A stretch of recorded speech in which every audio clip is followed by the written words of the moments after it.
Olá, aqui é Filema Oliveira e é um prazer para mim estar aqui juntamente com a BSSP Centro Educacional e a TV Classe Contábil para nessa oportunidade falarmos um pouquinho sobre a NBC-TG 28, Propriedades para Investimentos.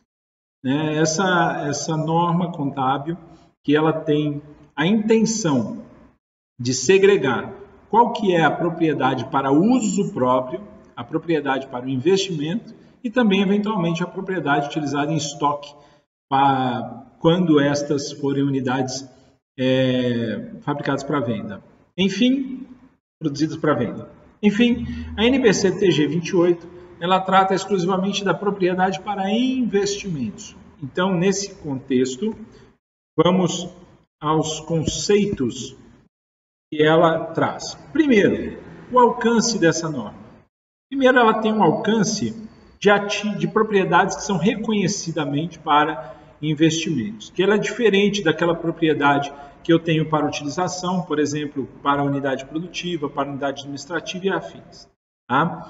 E segundo, para arrendamentos mercantis, que são caracterizados pelo NBC-TG 06, inclusive utilizando as mesmas exceções da TG 06. Então, quando for uma propriedade para investimento que você resolver, por opção, caracterizá-la como adequada à NBC-TG 06, o que vai acontecer? Você vai usar as mesmas regras da TG 06. Então, você vai aplicar a norma TG 06 para esta propriedade para investimento. Principalmente no que diz respeito ao reconhecimento, principalmente no que diz respeito aí a itens como mensuração após o reconhecimento, enfim, baixa, transferência e afins, ok? Então, aí vai lá para a NBC-TG 06 quando se tratar de arrendamento mercantil. E arrendamento mercantil de propriedades para investimentos, ok?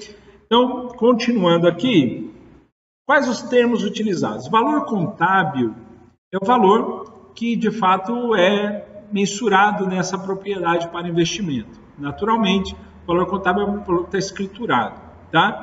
O custo dessa propriedade é todo o valor que incorreu para que esta propriedade ficasse à minha disposição, à disposição ou da exploração, enfim, mas quais os valores que incorreram para que aquela propriedade ficasse à disposição aí do proprietário, ok? Valor justo é o preço que este imóvel, que esta propriedade, seria negociado no mercado aí por partes desinteressadas com o valor de liquidação. Isso seria o valor justo. A propriedade para investimento propriamente dita, que é uma propriedade com a intenção ou de ganhar dinheiro pela valorização, pela variação positiva monetária, ou ganhar dinheiro com a exploração da locação desse bem. Então, se eu tenho na empresa, e a minha empresa não é uma empresa de locação, propriamente dita, mas se eu tenho na empresa lá um bem, e ele é destinado à locação, esse bem é uma propriedade para investimento. Ou esse bem também, eu tenho ele apenas com a finalidade de ganhar dinheiro a médio e longo prazo, com a variação positiva dele, com a valorização desse bem no mercado. Então, essa também é uma propriedade para investimento. E temos também, na norma, um termo que é a propriedade ocupada pelo proprietário. Essa propriedade ocupada pelo proprietário, ela pode ser uma sala onde o proprietário coloca a administração da sua empresa, ela pode ser, por exemplo, um galpão onde funciona a área produtiva da empresa e assim sucessivamente. Então, nesse contexto, a propriedade ocupada pelo proprietário, ela não necessariamente é uma propriedade para investimento, mas ela também é citada em algumas oportunidades na norma, por isso que tem o termo propriedade ocupada dentro desse contexto. Okay? Primeira coisa, quando e como eu vou reconhecer uma propriedade para investimento dentro da empresa? Ela deve ser reconhecida como ativo quando e apenas quando, olhe bem, duas condições importantíssimas para definir uma propriedade para investimento. A primeira, for provável que os benefícios econômicos futuros associados à propriedade para investimento fluirão para a entidade. E segundo, quando o custo da propriedade para investimento possa ser mensurável confiavelmente. Então, o primeiro item, o que configura o primeiro item? O primeiro item ele é configurado a partir do momento em que eu tenho uma propriedade em que os fluxos de caixa fluirão para a entidade. O que quer dizer isso? A valorização positiva vai agregar na entidade, a alocação vai gerar renda na entidade. Então, quando eu tenho fluxos de caixas futuros agregando ou incrementando a entidade. E segundo, o custo da propriedade para investimento possa ser mensurado confiavelmente. O que isso quer dizer, Filemon? Seguinte, eu tenho um custo que ele é de fato mensurado confiavelmente. Por exemplo, ao longo do tempo, eu posso ter uma construção que eu não sei o quanto custou essa construção. E aí, o custo dessa propriedade, ela não pode ser reconhecida como propriedade para investimento, porque eu não sei o quanto que foi. Esses números se perderam ao longo do tempo, foi algo muito antigo, retomou no meio do caminho. Enfim, aconteceu algum fato que eu perdi o conceito de mensuração confiável. Então, como eu não tenho a confiança na mensuração, naturalmente eu não posso reconhecer ele na contabilidade como uma propriedade para investimento. Agora, a partir do momento que eu tenho a mensuração confiável, e a gente vai falar um pouquinho também de quando a gente perde esse valor, a gente pode mensurar isso confiavelmente através de laudos, mas enfim, esse é uma outra parte. Mas o reconhecimento eu posso fazer em duas situações. Quando eu tenho certeza que os fluxos de caixas vão fluir para a entidade, e segundo, quando o custo da propriedade possa ser mensurável confiavelmente. Tá? Aí vamos continuar aqui então. Mensuração no reconhecimento. A propriedade para investimento deve ser inicialmente mensurada pelo seu custo. Custo de aquisição, custo de construção, custo, enfim, das transações devem ser incluídos na mensuração inicial. O custo de uma propriedade para investimento comprada compreende o seu preço de compra e qualquer dispêndio diretamente atribuível. Por exemplo, eu adquiri um bem, mas esse bem para ele, um imóvel, né, uma propriedade, mas para que ela fique em condições de uso eu tenho que pintar, eu tenho que organizar, eu tenho que fazer algum tipo de intervenção ali de obra. Essas intervenções, essa pintura, essa condição é todo custo dessa propriedade para investimento, porque ela me custou e ela vai ter que entrar na conta ali do quanto que vai me dar a rentabilidade daquele imóvel, ok? Além disso, as remunerações profissionais de serviços legais, pode ser uma taxa de corretagem, enfim, impostos, muito comum aí, né? O imposto de transmissão de bens imóveis, né? O ITBI, e outros custos de transação, tá bom? Então, tudo isso vai ser levado para a propriedade para investimento como custo inicial, como mensuração de custo inicial, tá? Bom, continuando, a mensuração após eu reconheço inicialmente pelo custo. Mas após a mensuração do custo, vai depender da política contábil da empresa. Essa política da empresa, ela pode variar entre o valor justo e o método de custo. Se ela opta pelo valor justo, esse valor justo ele vai ser mensurado através do valor que a gente reconhece como de mercado, ou valor que seria negociado. Esse valor que seria negociado, naturalmente, precisa de uma opinião de terceiros. Pode ser um laudo, pode ser uma pesquisa de mercado que valide os dados do valor justo nesse contexto aqui. E é importante que esta opinião ela tem que ser balizada, ela tem que ser técnica, ela tem que ser reconhecida legalmente para valer, tá? E o método de custo? O método de custo é o custo histórico mesmo, é o custo que ele foi reconhecido e é o custo ali que ele vai permanecer ao longo do reconhecimento devido à política contábil da empresa. E é importante dizer, por quê? Porque esses valores eles podem refletir em ganhos ou perdas na empresa. Se um valor justo, por exemplo, ele for abaixo do valor de custo, ele vai trazer um reflexo negativo, ou seja, ele vai trazer um prejuízo no período. Mas se o valor justo for positivo em relação ao custo, ele vai trazer um ganho. Isso aí muitas vezes reflete aí a decisão ou não de utilizar o valor justo ou utilizar o método de custo para reconhecimento dessa propriedade para investimento. Então atentem-se a esses fatos que são importantes no reconhecimento após o reconhecimento, aliás, como vai tratar esses ativos dentro da empresa, tá? Dentro da entidade. Ao determinar o valor justo da propriedade para investimento, a entidade não conta duplamente ativos e passivos, que estejam reconhecidos como ativos e passivos separados. Por exemplo, vamos a alguns exemplos importantes da propriedade para investimento.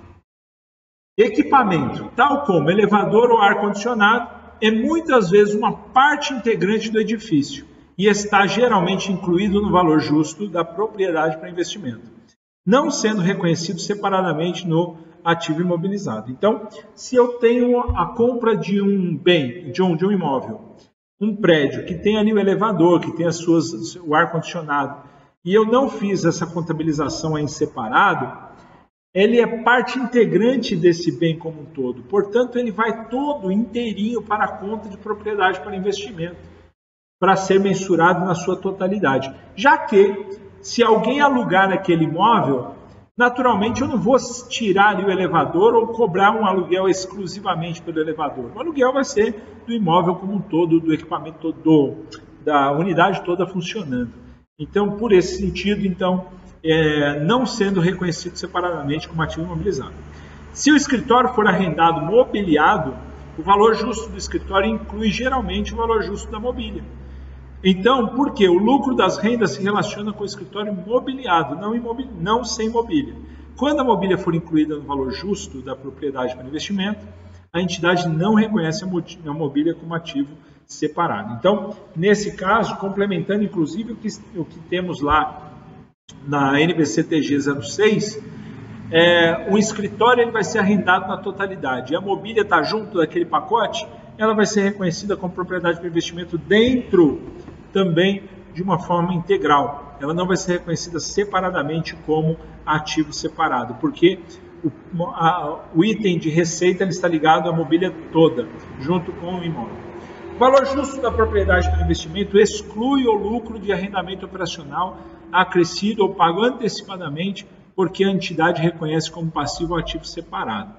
Então, quando a gente fala do valor justo da propriedade para investimento, a gente exclui o lucro de arrendamento operacional acrescido ou pago antecipadamente. Então, se já teve um lucro acrescido ou pago antecipadamente pelo arrendamento, a entidade vai reconhecer o passivo e o ativo separado. Então, aquele item do arrendamento que estava reconhecido juntamente, ele não vai poder ter ligação entre o ativo e o passivo que estão separados e a propriedade de investimento que está conjunta. Portanto, aí então é reconhecido como excluso, ou seja, o lucro vai ser excluído para fazer a melhor análise, a melhor informação. O valor justo da propriedade para investimento, mantida em arrendamento, reflete os fluxos de caixa esperados. Então, quando eu tenho uma propriedade para investimento e ela tem um arrendamento, eu vou fazer, inclusive, a receita contingente que se espera que se torne pagável. Tá? Então, eu já tenho que refletir os fluxos de caixa esperados da empresa, incluindo essa receita contingente, que é a expectativa que se torne pagável.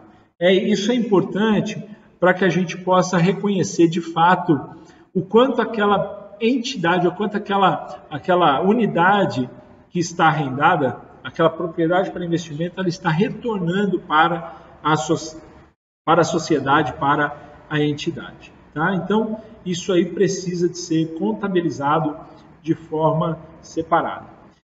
Já após o reconhecimento inicial, a entidade que escolher o método do custo deve mensurar todas as suas propriedades para investimento de acordo com os requisitos do CPC 27.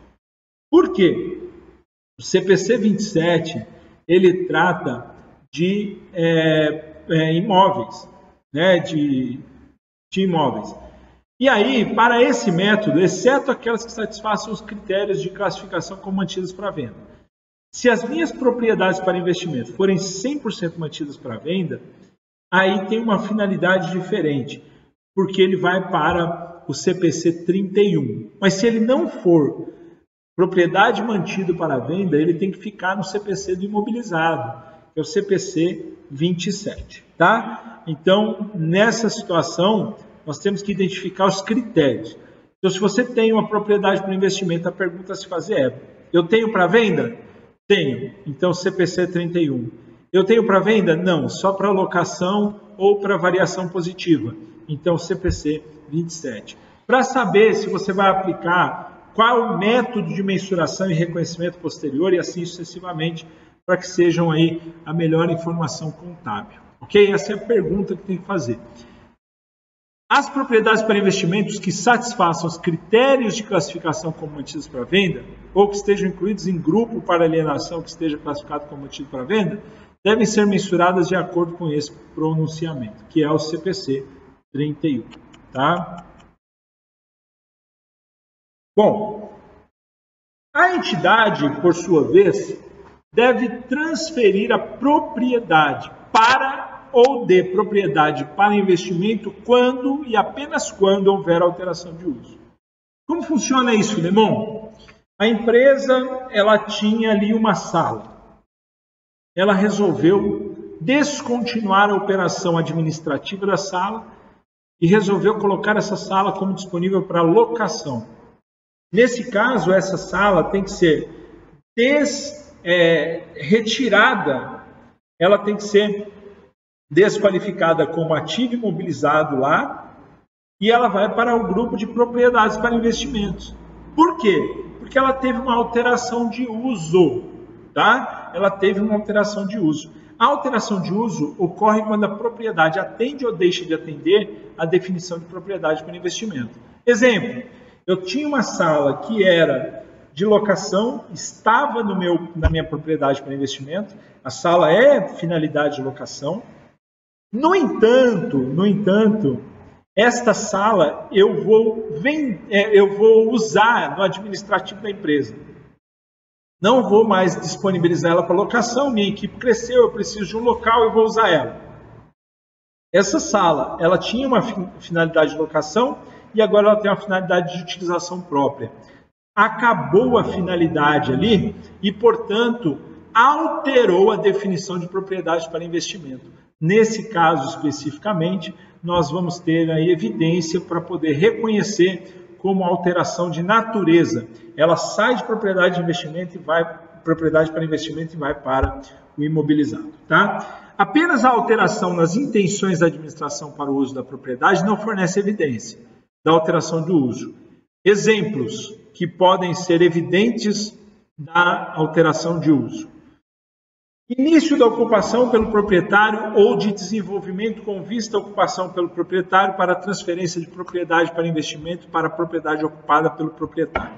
Então, nesse caso especificamente, é o que a gente já tinha falado. A pessoa tem uma propriedade para investimento com uma finalidade específica e ela vai ter outra finalidade própria e, portanto, ele vai ter aí essa condição.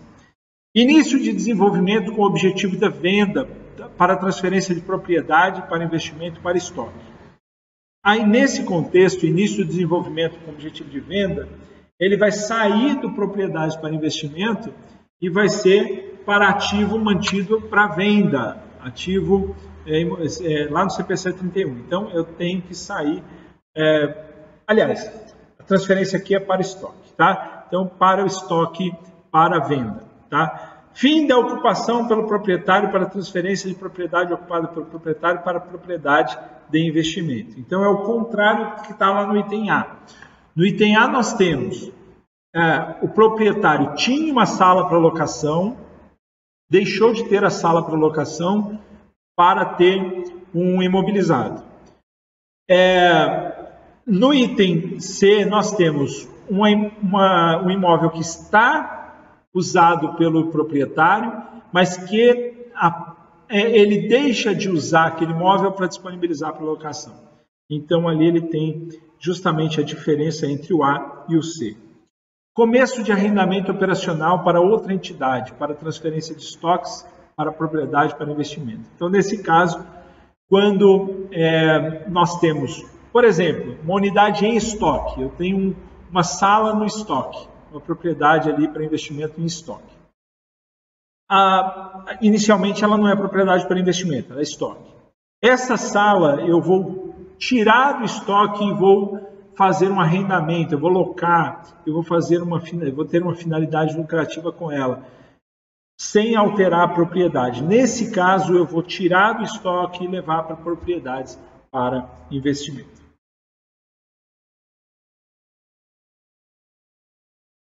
Alienação. A propriedade para investimento deve ser baixada, eliminada do balanço patrimonial, na alienação ou quando a propriedade para investimento for permanentemente retirada de uso e nenhum benefício econômico for esperado de sua alienação. Naturalmente, uma propriedade para investimento vai ocorrer na venda, ela vai ocorrer, por exemplo, no caso de não ter mais a cessão de utilização e nenhum benefício econômico vai ter na sua alienação. Então, para isso, vai ter uma baixa. Tá? A baixa ela vai ocorrer quando aquele bem, quando aquele imóvel, aquela propriedade, não tem mais nenhuma expectativa de gerar resultado. Então, eu vou baixar. Como que eu vou baixar? Vai baixar contra a conta mesmo, creditando a conta do ativo e a contrapartida correspondente. Essa contrapartida, naturalmente, vai ter que ser levada em consideração se eventualmente teve ganho, se teve perda, enfim, aí entra no reconhecimento do ganho e da perda já comum aí na contabilidade, tá? Transferência de propriedade para investimento. Na data da aplicação inicial, as alterações dos itens 57 e 58 do pronunciamento, a entidade deve reavaliar a classificação das propriedades detidas nessa data e, se for o caso, reclassificar a propriedade aplicando os itens 7 a 14, para refletir as condições existentes nessa data. Não obstante o requisito do item 84, é permitida à entidade aplicar as alterações descritas nos itens 57 e 58 retrospectivamente, de acordo com o CPC 23, se e somente se isso for possível com o uso de informações disponíveis à época. Eu posso, até de alguma maneira, realizar algumas alterações de valor dentro da contabilidade, inclusive utilizando os itens 57 e 58 retrospectivamente, voltando no tempo e reconhecendo essas variações. Mas isso só é possível se a gente tiver mensuração confiável disponível à época. Então, se eu estou falando de um fato que aconteceu no mês de janeiro, já pode ser diferente de um fato que ocorreu no mês de outubro. Então, eu tenho que voltar no mês de janeiro com informações que sejam confiáveis, disponíveis. Eu não posso simplesmente alterar sem as informações confiáveis que me dão respaldo para esse registro. Tá? E aí, tratando exclusivamente da transferência de propriedade para investimento, e aí a transferência de propriedade, principalmente no que diz respeito a custo, né? O quanto que eu vou levar de um para o outro, quanto que eu vou reclassificar, ok? Bem, basicamente, gente, esse era a nossa conversa sobre propriedades para investimento. É um assunto que com certeza precisa de praticar muito para ter um entendimento maior, mas fica aqui essa reflexão inicial, tá? Não parem por aqui, esse é um material que, como tem dado tempo em várias outras situações, claro que não tenho aqui nenhuma pretensão de esgotar esse assunto, a gente poderia trazer aqui exemplos inúmeros, mas claro que ia ficar muito longo. Então, fica o meu abraço aqui para você, me coloco à disposição no Filemon Oliveira e no LinkedIn Filemon Oliveira. Até uma próxima oportunidade, um grande abraço.